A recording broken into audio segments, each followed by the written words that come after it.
Hello friends, ಎಲ್ಲರಿಗೂ ನಮಸ್ಕಾರ. Gagan cooking ಚಾನಲ್ಗೆ ಸ್ವಾಗತ. ಹೊಸ್ದಾಗಿ ನಮ್ಮ ಚಾನಲ್ ನೋಡ್ತಾ ಇದ್ದರೆ ದಯವಿಟ್ಟು ಈಗಲೇ ಸಬ್ಸ್ಕ್ರೈಬ್ ಆಗಿ.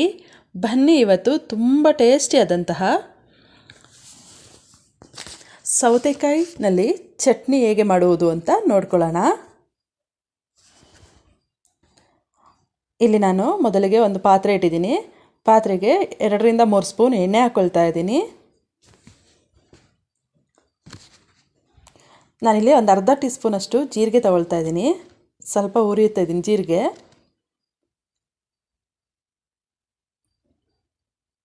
ಈಗ ನಾನಿಲ್ಲಿ ಒಂದು 4ರಿಂದ 5 ಹಸಿಮೆಣಸಿನ್ಕಾಯಿ ಹಾಕ್ಕೊಳ್ತಾ ಇದ್ದೀನಿ. ಈರುಳ್ಳಿ ಒಂದು ದಪ್ಪ ಸೈಜ್ ಈರುಳ್ಳಿ ಕಟ್ ಮಾಡ್ಕೊಂಡಿರೋದನ್ನ ಹಾಕ್ಕೊಳ್ತಾ ಇದ್ದೀನಿ. ಇದು ಚೆನ್ನಾಗಿ ಫ್ರೈ ಆಗಬೇಕು.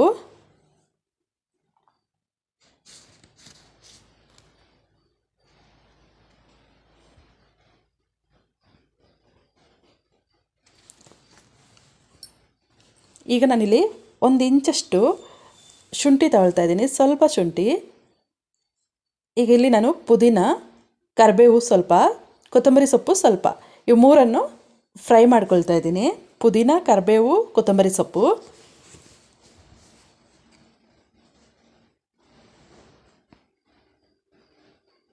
ಈಗ ಇದು ಫ್ರೈ ಆಗಿದೆ. ಇಷ್ಟು ಫ್ರೈ ಆಗಿದ್ರೆ ಸಾಕು. ನಾನಿಲ್ಲಿ ಸೌತೆಕಾಯಿ ತುರಿದಿರೋಂಥದ್ದು ಸೌತೆಕಾಯಿ ತೊಗೊಂಡಿದ್ದೀನಿ, ಹಾಗೂ ಕಾಯಿ ತುರಿ ಒಂದು ಅರ್ಧ ಕಪ್ನಷ್ಟು ತೊಗೊಂಡಿದ್ದೀನಿ. ಇದಿಷ್ಟನ್ನು ನಾನು ಫ್ರೈ ಮಾಡ್ಕೊಳ್ತಾ ಇದ್ದೀನಿ ಚೆನ್ನಾಗಿ.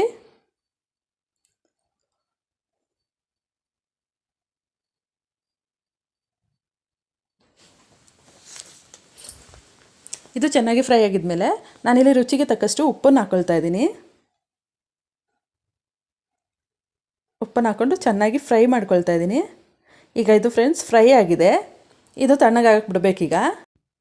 ಈಗ ಇದು ತಣ್ಣಗಾಗಿದೆ. ಈಗ ನಾನಿಲ್ಲಿ ಮಿಕ್ಸಿ ಜಾರಿಗೆ ಸ್ವಲ್ಪ ಹುಣಸೆಹಣ್ಣು ಹಾಗೂ ತಣ್ಣಗಾಗಿರೋ ಮಿಶ್ರಣವನ್ನು ಹಾಕ್ಕೊಳ್ತಾ ಇದ್ದೀನಿ ರುಬ್ಬೋದಕ್ಕೆ.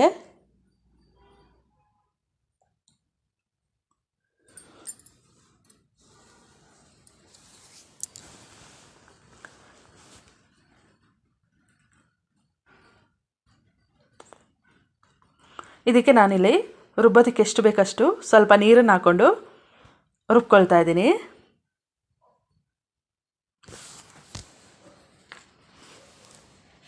ಈಗ ಫ್ರೆಂಡ್ಸ್, ರುಚಿಯಾಗಿರುವ ಸೌತೆಕಾಯಿ ಚಟ್ನಿ ಬಿಸಿ ಬಿಸಿ ಇಡ್ಲಿ ದೋಸೆಗೆ ಸೂಪರ್ ಕಾಂಬಿನೇಷನ್ ಅಂತ ಹೇಳ್ಬೋದು. ತುಂಬ ಟೇಸ್ಟಿಯಾಗಿರುತ್ತೆ ಫ್ರೆಂಡ್ಸ್. ಒಮ್ಮೆ ನೀವು ಕೂಡ ಈ ವಿಡಿಯೋ ನೋಡಿದ ಮೇಲೆ ಟ್ರೈ ಮಾಡಿ ನೋಡಿ.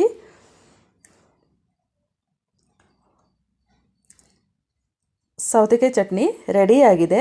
ಫ್ರೆಂಡ್ಸ್, ಯಾರೆಲ್ಲ ನನ್ನ ಚಾನಲ್ ಹೊಸದಾಗಿ ನೋಡ್ತಾ ಇದ್ದೀರಾ ದಯವಿಟ್ಟು ಸಬ್ಸ್ಕ್ರೈಬ್ ಆಗಿ. ಹಾಗೆ ನನ್ನ ವಿಡಿಯೋನ ಲೈಕ್ ಮಾಡಿ, ಶೇರ್ ಮಾಡಿ. Thank you friends.